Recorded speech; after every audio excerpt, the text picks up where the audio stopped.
Bapak Ibu saudara-saudara yang terkasih dalam Kristus, tema kali ini adalah sedikit sajakah orang yang diselamatkan. Menurut pengandian kita,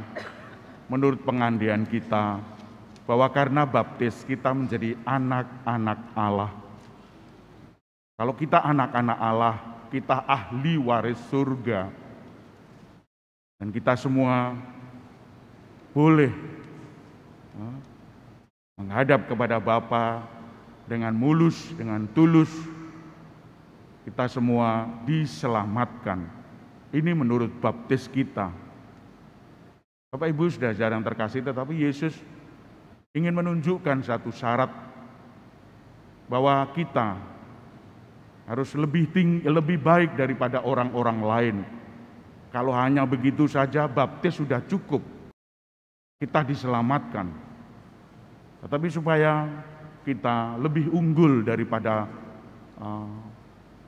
orang-orang lain, maka disampaikanlah, berjuanglah masuk melalui pintu yang sempit itu.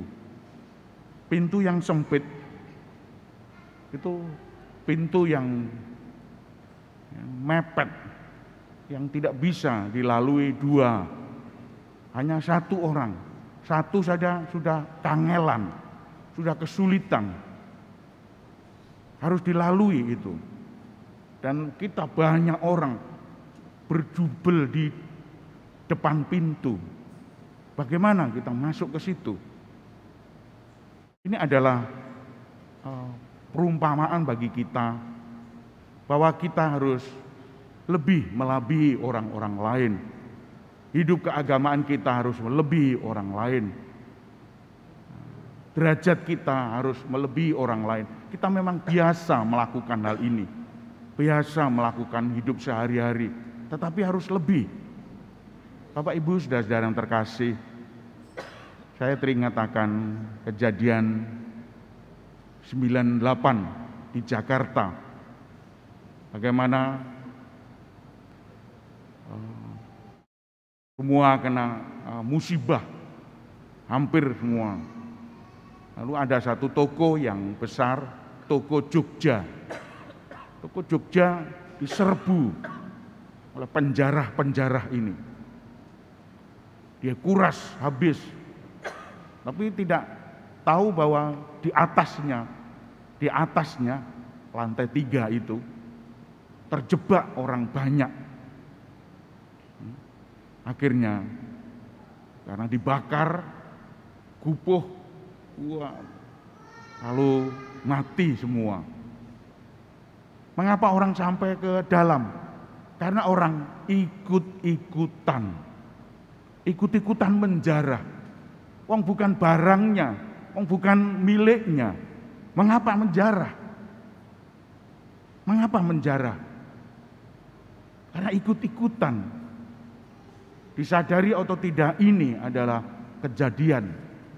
Maka banyak yang meninggal.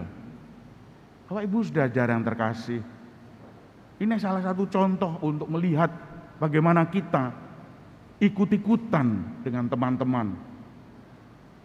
Saya dulu memang nakal, hidup di kampung Pakis, Surabaya sana. Siang tidak pernah tidur, selalu SD itu keluyuran. Untung saya masuk seminari, jadi selamat. Kalau tidak seperti itu, jalan terus, ada pohon mangga, melempar, gerombolan teman anak-anak kecil dilempar, kena, ruame melayu. Ada pohon panjat, ruame adus di kali juga begitu, jegur biur. Teman-teman itu hanya ikut-ikutan, hanya sembarangan aja. Lalu jalan di pasar itu ngambil apa barangnya orang-orang, ngambil itu simpen sai. Bapak Ibu saudara-saudara yang terkasih, itu adalah kebiasaan-kebiasaan kita, ikut-ikutan. Korupsi juga gitu, ikut-ikutan. Ngapa kita korupsi?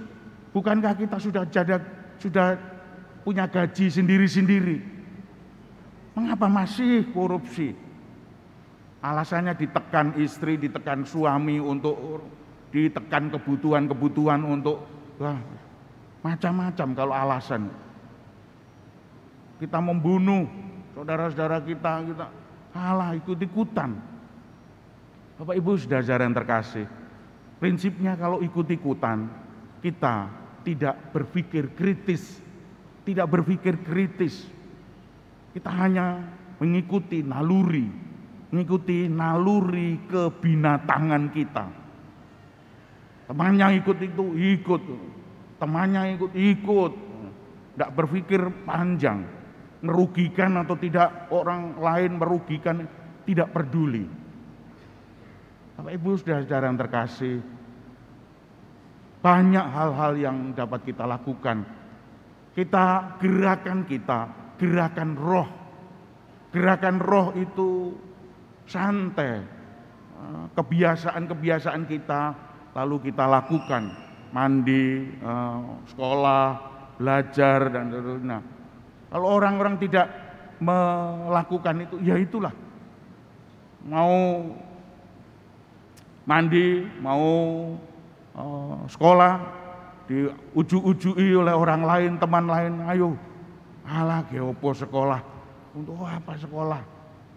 Sekolah itu paling-paling ya dapat ngono tok. Untuk apa sekolah? Akhirnya bolos, akhirnya itu tidak karu-karuan.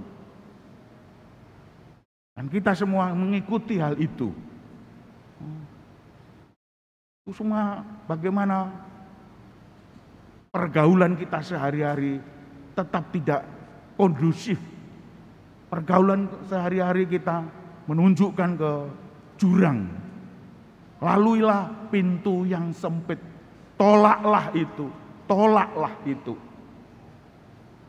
Narkoba juga begitu. Narkoba sedikit demi sedikit, ayo. Gak apa-apa, ayo. Titik street. Wah, sekali kena narkoba terus menerus akan terancam. Terus menerus. Pasti. Dan akhirnya di penjara. Bapak Ibu saudara yang terkasih, itu adalah terus menerus begitu dilakukan. Maka kita harus berani menolak itu. Harus berani melalui jalan yang sempit. Jalan yang sempit tinggal 1 orang, 2 orang. Yang lainnya terus menjarah semua. Ikut-ikutan, banyak orang ikut-ikutan. Dan kalau ini tidak dicegah, pasti banyak yang tidak selamat.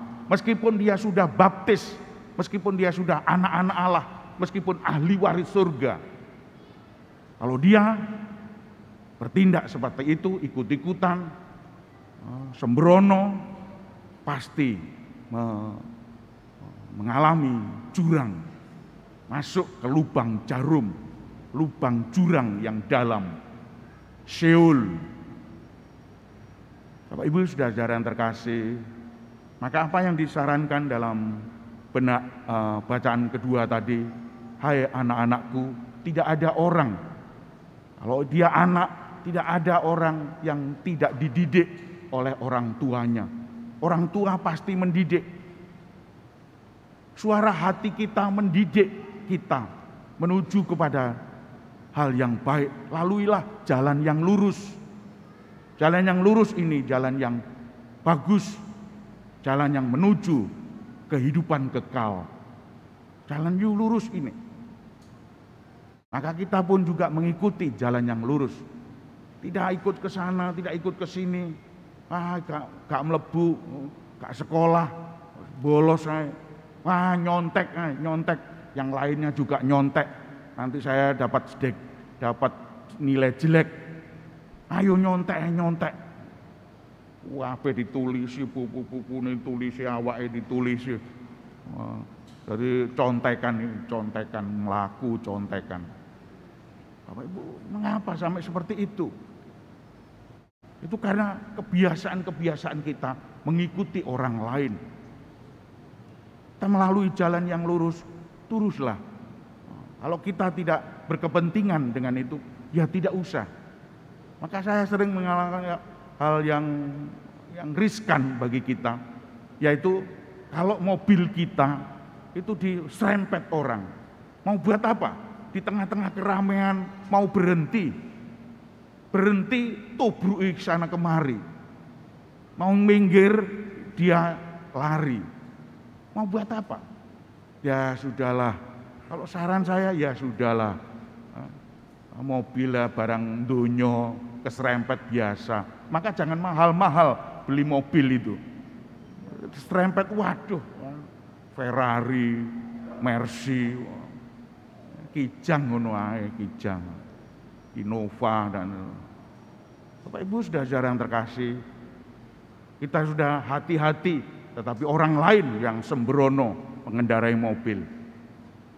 Apalagi kita sembrono, orang lain kena kita. Kita harus bijaksana menyikapi hidup ini. Karena hidup ini betul-betul sungguh-sungguh ingin menampilkan corak untuk beringas. Hidup ini memang keras, lebih-lebih di kota besar. Apa itu tawuran, apa itu pencurian di mana-mana, kita harus primpen, apa itu jeli melihat peluang-peluang ini, supaya tidak dicuri, supaya tidak jatuh.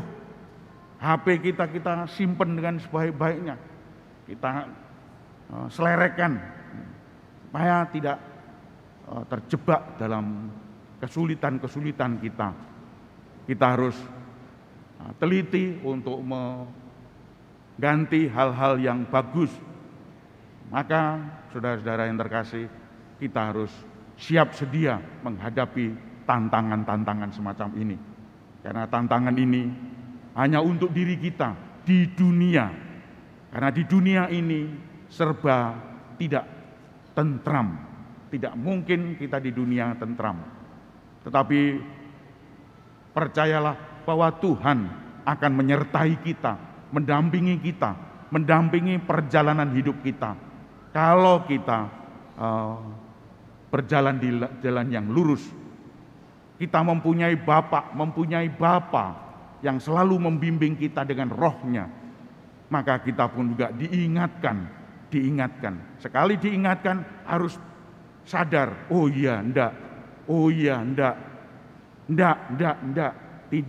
tidak. Barang siapa menuruti ajakan-ajakan teman yang tidak benar itu, dia pasti terjerumus ke dalamnya. Sekali, dua kali mungkin tidak, tapi 3 kali, 4 kali dan seterusnya kita akan masuk dalamnya. Bapak Ibu saudara yang terkasih, marilah kita mohon kekuatan Tuhan agar kita diberi kemampuan untuk hidup dengan pantas dan layak. Tuhan memberkati kita. Amin.